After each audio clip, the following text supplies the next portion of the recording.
राज्यातील पावसासंदर्भात आताची मोठी बातमी। नमस्कार मित्रांनो, 6, 7 आणि 8 सप्टेंबर रोजी राज्यातील काही भागात मोठा जोरदार तर काही भागात हलका ते मध्यम स्वरूपाचा पाऊस होणार आहे।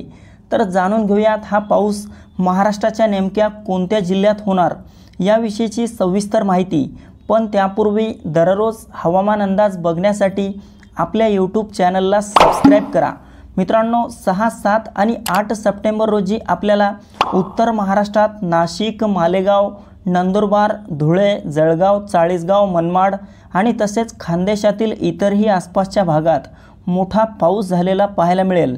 तसेच कोकणात देखील मुंबई, ठाणे, पालघर, रत्नागिरी, रायगड, सिंधुदुर्ग, राजापूर, सावंतवाडी, कल्याण, डोंबिवली, वसई विरार आणि तसेच कोकण पट्ट्याच्या इतरही आसपासच्या भागात मध्यम ते जोरदार पाऊस 6, 7, 8 सप्टेंबर रोजी पाहायला मिळेल।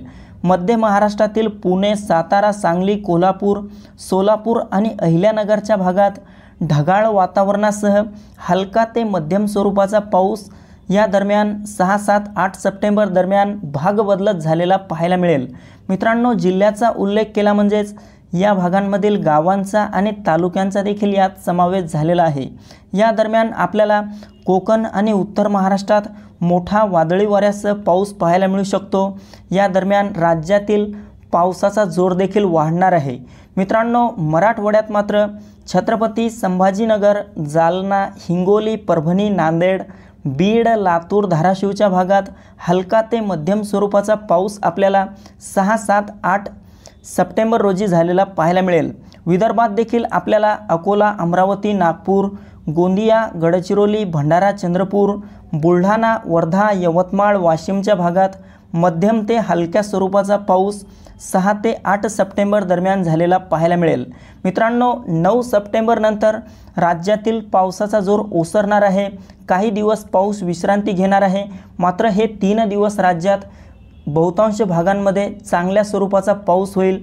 या दरम्यान राज्यातील कोणताही भाग पावसावाचून वंचित राहणार नाही। त्यानंतर मात्र काही दिवसानंतर राज्यात पुन्हा एकदा मोठ्या पावसाला सुरुवात होईल। यावर्षी सप्टेंबर महिन्यात देखील चांगला पाऊस असणार आहे। सरासरीपेक्षा जास्त पाऊस असेल। कुठेही दुष्काळाची स्थिती असणार नाही। राज्यातील धरणातील पाणीसाठा देखील आपल्याला या महिन्यात देखील वाढलेला पाहायला मिळेल।